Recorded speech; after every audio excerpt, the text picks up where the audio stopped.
تفسیر کبیر امام فخر الدین رازی رحمۃ اللہ علیہ کی بہت بڑی تفسیر ہے عربی میں. انہوں نے بسم اللہ الرحمن الرحیم قرآن کے شروع بسم اللہ میں ایک باب باندھا ہے، باب مداح للشیاطین، کہ شیطان کس طرح حملہ انسانوں پر کرتا ہے. انہوں نے 3 باتیں لکھی ہیں. فرمایا انسان میں شیطان کے لیے 3 راستے ہیں، وہ ان تینوں راستوں سے کسی ایک طریقے پر، کسی ایک راستے پر آ کر انسان کے اوپر حملہ کرتا ہے. پہلا فرمایا پہلا شہوت کے طریقے سے شیطان انسان پر حملہ کرتا ہے. دوسرا غضب کے راستے سے آ کر شیطان انسان کو غصہ دلا کر اس کو حق راستے سے ہٹاتا ہے. اور تیسرا شیطان ہوا، یہ بھی خواہش کی ایک قسم ہے لیکن اس کا تعلق دین کے ساتھ ہے، کہ اس لیول پر آ کر شیطان انسان پر حملہ آور ہوتا ہے. اب ہمیں کیسا پتہ چلے گا کہ ہم شیطان کے اس وار کے شکار ہیں؟ ان تینوں میں سے ہم کس وار کے شکار ہیں؟ تو امام فخر الدین رازی رحمۃ اللہ علیہ نے اس کی علامات لکھی ہیں. فرمایا پہلا وار شیطان جب انسان پر حملہ کرتا ہے تو وہ حملہ شہوت کے طریقے سے کرتا ہے، اور شہوت جب انسان کے اندر آ جاتی ہے اور وہ شہوت دین کے خلاف ہو، وہ شہوت حق راستے سے ہٹانے والی ہو، تو اس کی 2 علامتیں ہوا کرتی ہیں. پہلی علامت بندے میں حرص آ جاتا ہے، اتنا بڑا حریص بن جاتا ہے کہ اس کو پیسے کے علاوہ کچھ بھی نظر نہیں آتا. اس کے دل و دماغ میں دین کی قدر و منزلت، قرابتداری کی قدر و منزلت، برادری کی قدر و منزلت کم ہو جاتی ہے. صرف پیسہ اس کے لیے ہوتا ہے. شہوت کی پہلی قسم علامت، وہ انسان حریص بن جاتا ہے. اور دوسری علامت، وہ انسان بخیل بن جاتا ہے. جب اس کے پاس پیسہ آتا ہے تو اس کا دل نہیں کرتا کہ وہ زکات ادا کرے، اس کا دل نہیں کرتا کہ وہ اللہ کی دیے ہوئے مال سے اللہ کے راستے میں خرچ کرے. اگر یہ 2 علامتوں میں سے کوئی ایک علامت ہم میں سے پائی جائے تو وہ سمجھ لے کہ شیطان کا ہم پہ وار ہے، اور وہ وار شہوت کے طریقے پر ہے.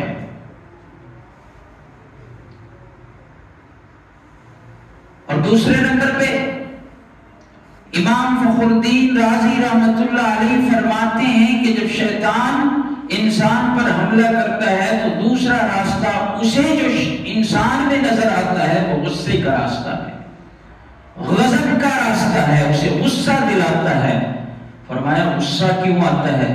غصہ امام رازی رحمۃ اللہ علیہ فرماتے ہیں اس کی بھی 2 وجوہات ہیں، 2 علامتیں ہیں. 2 وجہ سے انسان کے اندر غصہ بڑھ اٹھتا ہے اور حق راستے سے وہ پیچھے ہٹ جاتا ہے.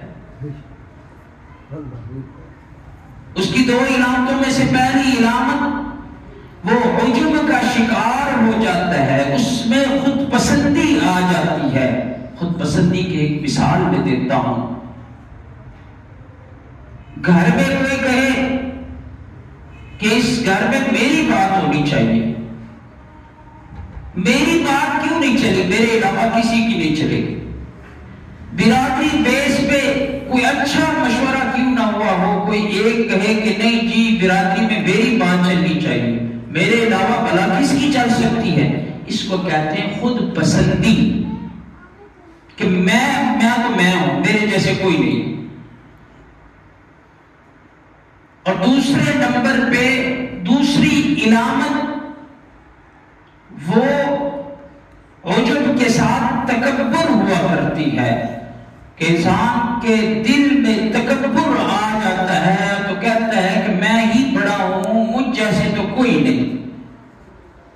تکبر کی پھر مختلف قسمیں ہیں، کوئی مال کا تکبر ہوتا ہے، کوئی جوانی کے غرور میں ہوتا ہے، کوئی علم کے غرور میں ہوتا ہے، مختلف قسمیں ہیں اس کی۔ تو فرمایا شیطان کا دوسرا وار انسان کے اوپر غضب کے راستے سے ہوتا ہے۔ اس کی دو علامتیں ہیں، انسان میں خود پسندی آ جاتی ہے، انسان میں تکبر آ جاتا ہے۔ اور تیسرا راستہ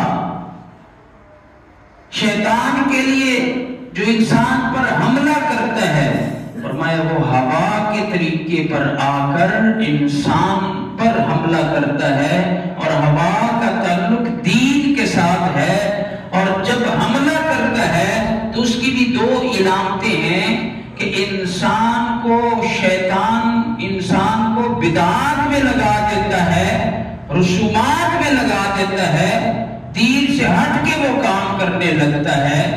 تو اس بدعتی بندے کو، اس رسم و رواج پالنے والے بندے کو اللہ توبے کی بھی توفیق نہیں دیتا۔ اس کی وجہ یہ ہوتی ہے شیطان پہلے بندوں کو گناہوں پر لگا دیتا، کوئی زنا کر لیتا تو کہتا توبہ توبہ، یہ میں نے کیا کر لیا، زنا کر لیا، وہ توبہ کر لیتی۔ کسی کو شراب پینے پہ شیطان لگا دیتا، انسان غلطی کر بیٹھتا، شراب پی لیتا، اس کے بعد کہتا میں نے کیا کر دیا، وہ توبہ کر لیتا۔ لیکن ایک دن شیطان بڑا خوش نظر آ رہا تھا تو اپنے چیلوں سے کہنے لگا کہ یاد رکھنا، اب تو میں نے ایسی پلاننگ کر دی کہ دین میں کچھ چیز میں نے پیدا کر دی، اب تو ہر بندہ کہے گا کہ جی یہ تو اچھا کام ہے، یہ تو کرنا چاہیے اور لازمی سمجھے گا۔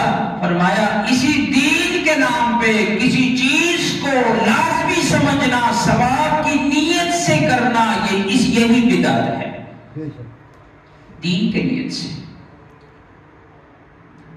مثلا درود پاک پڑھنا، السلام والسلام علیک یا رسول اللہ، ثواب ہے، جائز ہے، پڑھ سکتے ہیں، دن میں 1,00,000 دفعہ کیوں نہ پڑھا جائے، پڑھ سکتے ہیں عشق کے طور پہ۔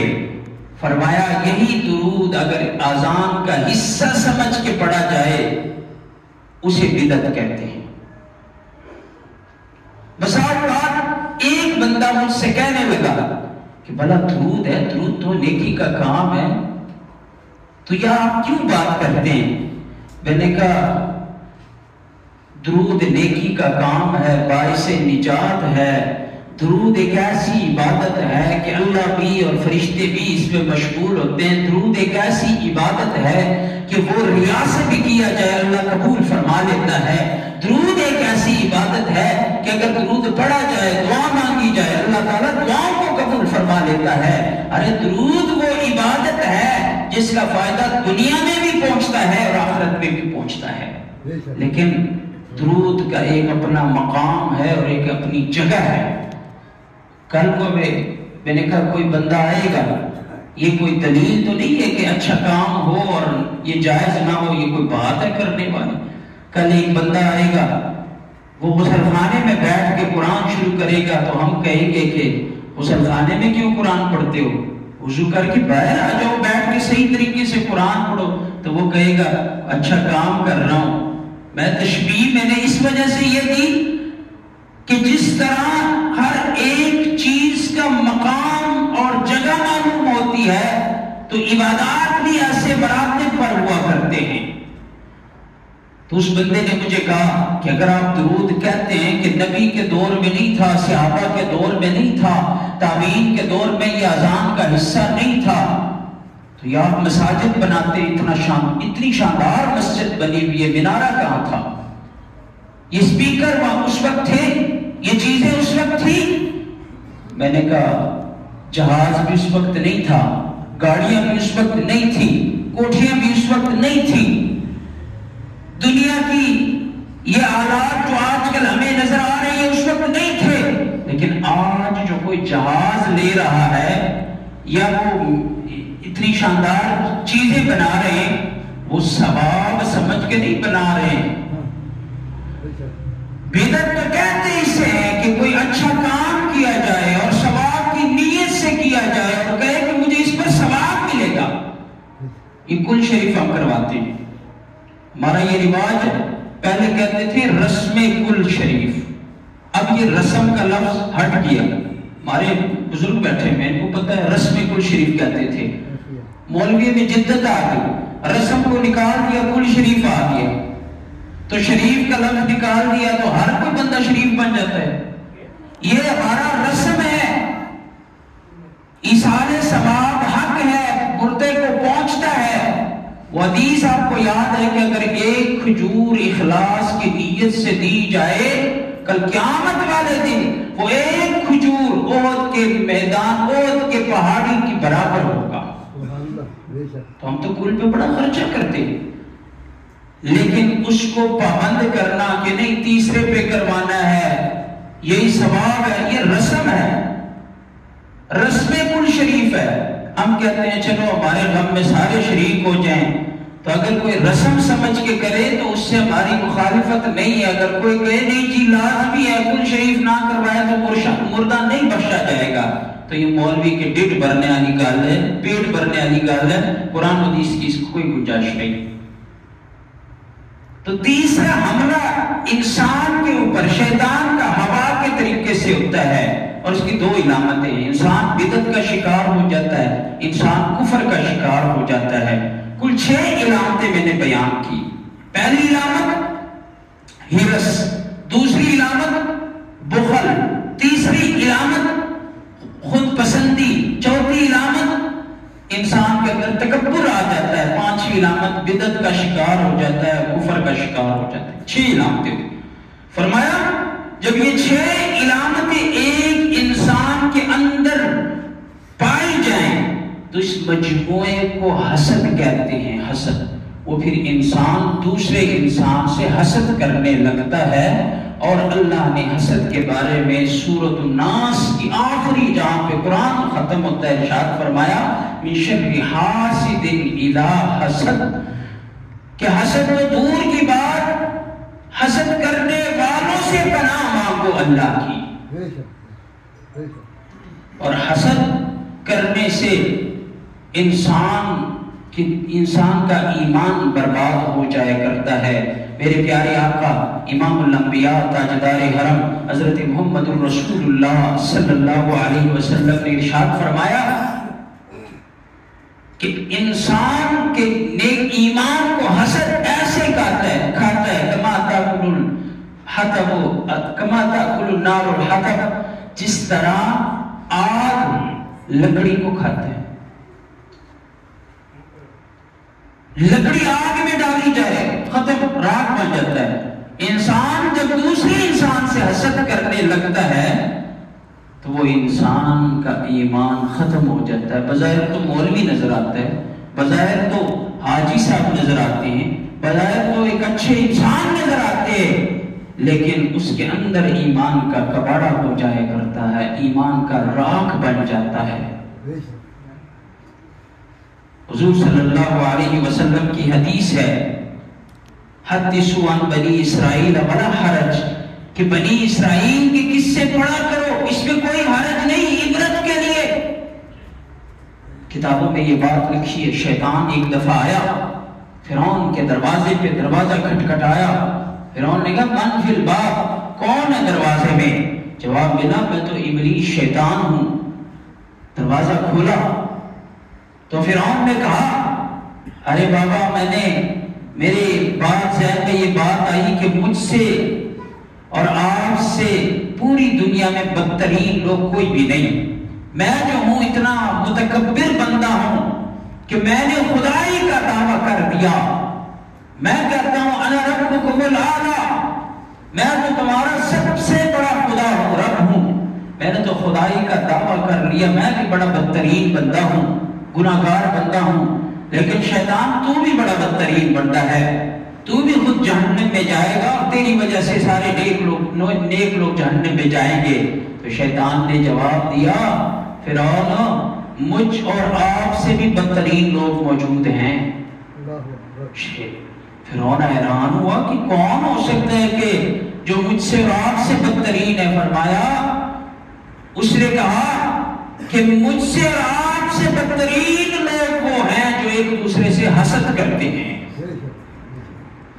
من شر حاسد اذا حسد، اللہ نے فرمایا حسد کرنے والے کی حسد سے پناہ مانگو۔ حسد تو دور کی بات ہے کہ انسان حسد کرے۔ حروف ابجد کے لحاظ سے دیکھا جائے حسد کے ہندسوں کے لحاظ سے 72 بنتے ہیں، تو اس امت کے 73 فرقے بنیں گے اور 72 فرقے جہنمی ہوں گے، جہنم جائیں گے، ایک فرقہ جنت جائے گا۔ فرمایا یہ 72 فرقے جو جہنم میں جائیں گے ان میں مین وجہ حسد کی ہوگی۔ میں اس مولوی کی گل نہیں سننی، کیوں؟ اے ساڈے فرقے کا نہیں، میں اس مولوی کی گل نہیں سننی، وہ جی یہ ساڈے وہابی ہو گیا، اہل سنت الجماعت ہے، اے فلانا ہے۔ حق بات کو جھٹلائیں گے، ایک دوسرے فرقے والے نہیں مانیں گے، وجہ حسد۔ تو حسد کی وجہ سے 72 فرقے جہنم جائیں گے۔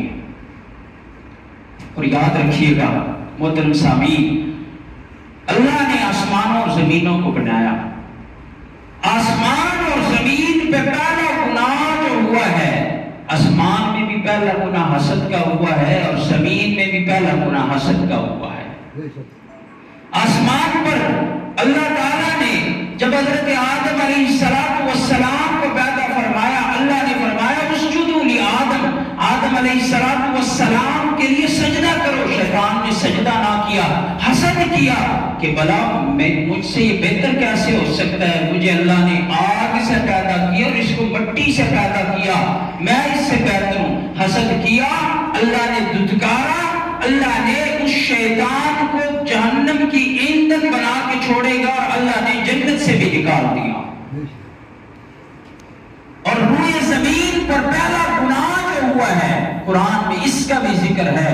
حضرت آدم علیہ السلام کے 2 بیٹے حضرت قابیل علیہ السلام، حضرت قابیل اور حضرت حابیل علیہ السلام۔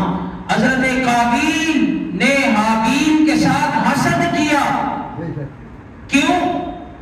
قابیل کی بہن خوبصورت تھی اور حابیل کی بہن اتنی خوبصورت نہیں تھی، تو اس نے کہا کیسے میں اپنی بہن آپ کو دے سکتا ہوں، میں خود نکاح کروں گا، حالانکہ ان کی شریعت میں یہ ناجائز تھی۔ تو حسد کر دیا، حسد کی بنا پر اس نے اپنے بھائی کو قتل کر دیا۔ آج جو بھی حسد کرے گا تو وہ شیطان کا ساتھی بن جائے گا یا قابیل کا ساتھی بن جائے گا۔